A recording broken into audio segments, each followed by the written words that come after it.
प्यारे भाइयों, प्यारे बहनों, आज प्रभु हमसे कुछ कहना चाहते हैं। आइए हम उनके वचनों को सुने, उनके ऊपर मनन चिंतन करें और उन्हें अपने जीवन में आत्मसात करें। संत मार्कुस के अनुसार सुसमाचार से पाठ, अध्याय 1, पवित्र वचन 40 से लेकर 45 तक। एक कोढ़ी यीशु के पास आया और घुटने टेक कर उनसे अनुनय विनय करते हुए बोला, आप चाहें तो मुझे शुद्ध कर सकते हैं। यीशु को तरस आया। उन्होंने हाथ बढ़ाकर यह कहते हुए उसका स्पर्श किया, मैं यही चाहता हूं, शुद्ध हो जाओ। उसी क्षण उसका कोढ़ दूर हो गया और वह शुद्ध हो गया। यीशु ने उसे यह कड़ी चेतावनी देते हुए तुरंत विदा किया, सावधान, किसी से कुछ न कहो। जाकर अपने को याजकों को दिखाओ और अपने शुद्धिकरण के लिए मूसा द्वारा निर्धारित भेंट चढ़ाओ, जिससे तुम्हारा स्वास्थ्य लाभ प्रमाणित हो जाए। परंतु वह वहां से विदा होकर चारों ओर खुलकर इसकी चर्चा करने लगा। इससे यीशु के लिए प्रकट रूप से नगरों में जाना असंभव हो गया, इसलिए वह निर्जन स्थानों में रहते थे। फिर भी लोग चारों ओर से उनके पास आते थे। प्रभु का पवित्र सुसमाचार। हे ख्रिस्त, तेरी स्तुति हो।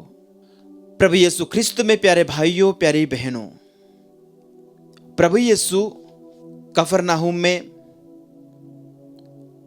विश्राम दिवस के दिन एक अबदूतग्रस्त को चंगा करते हैं। वहां से निकलकर वे याकूब और पेतरुस के साथ सिमोन पेतरुस के घर जाते हैं। I'll repeat.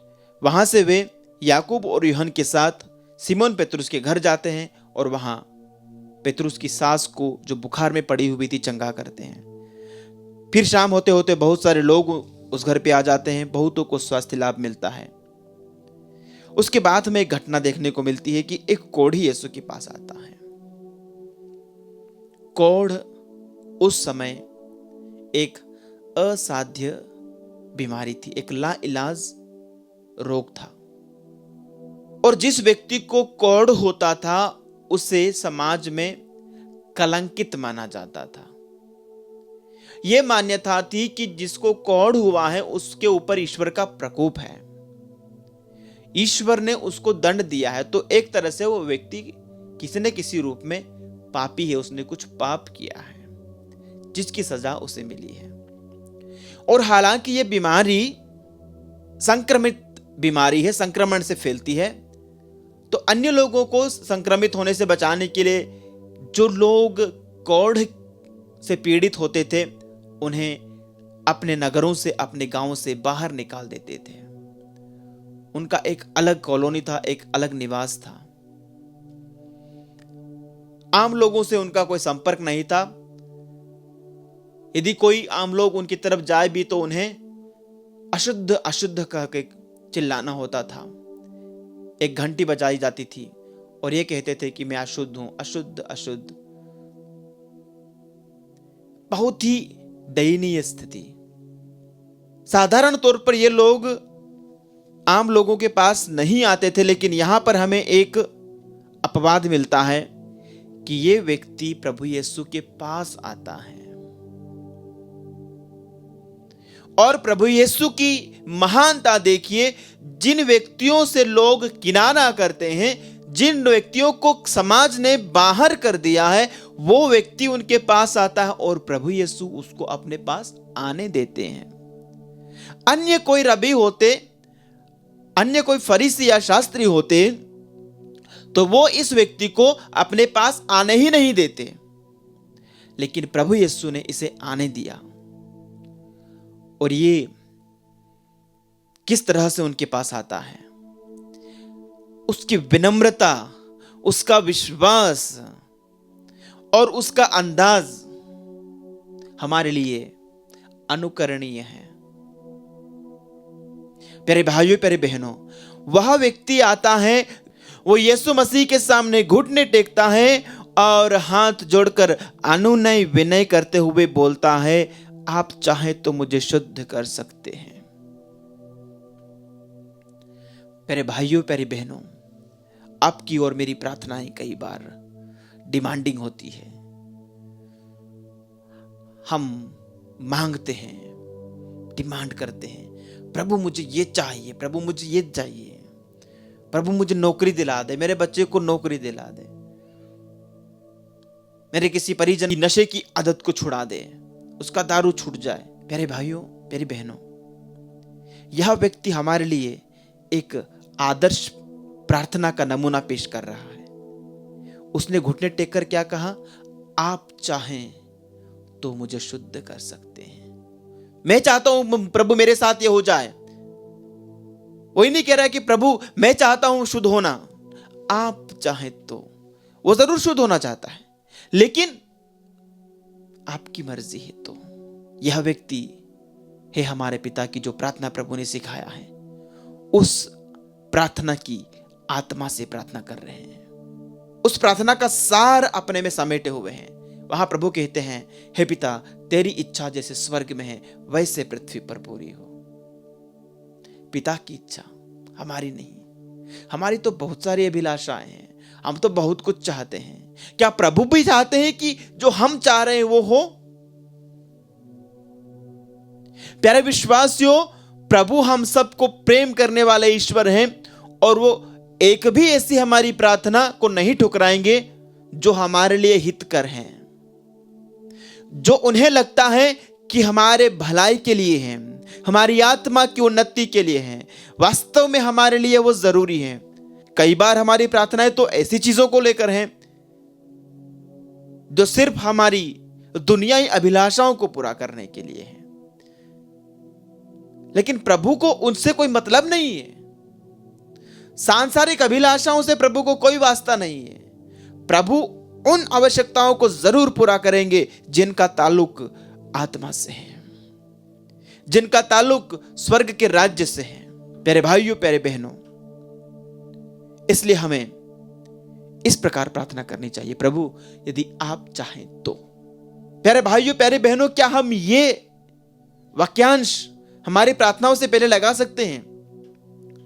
प्रभु यदि आप चाहें तो मेरा बच्चा चंगा हो जाए, प्रभु यदि आप चाहें तो मेरा बेटा परीक्षा में पास हो जाए, प्रभु आप चाहें तो मेरा पति शराब छोड़ दे, प्रभु यदि आप चाहें तो मेरी मां चंगी हो जाए, प्रभु आप चाहें तो किसी निसंतान दंपति को संतान मिले, किसी को एक अच्छा जीवन साथी मिले, प्रभु आप चाहें तो।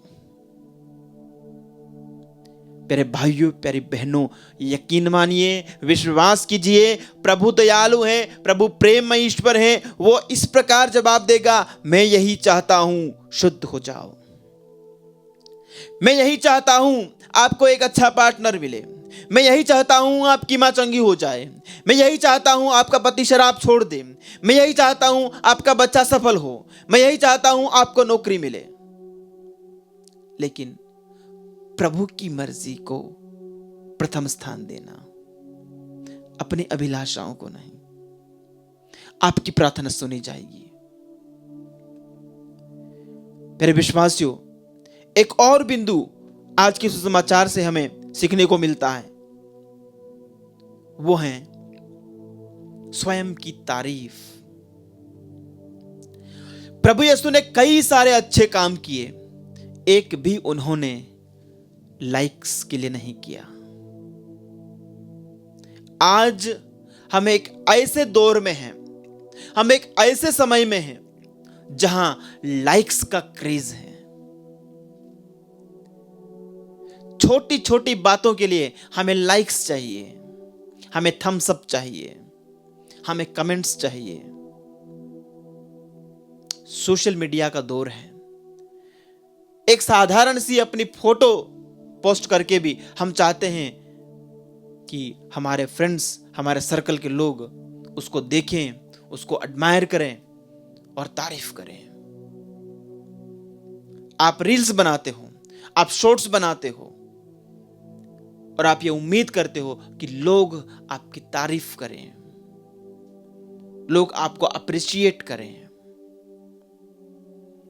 प्रभु यीशु ने इस व्यक्ति को चंगा करके क्या कहा पता है?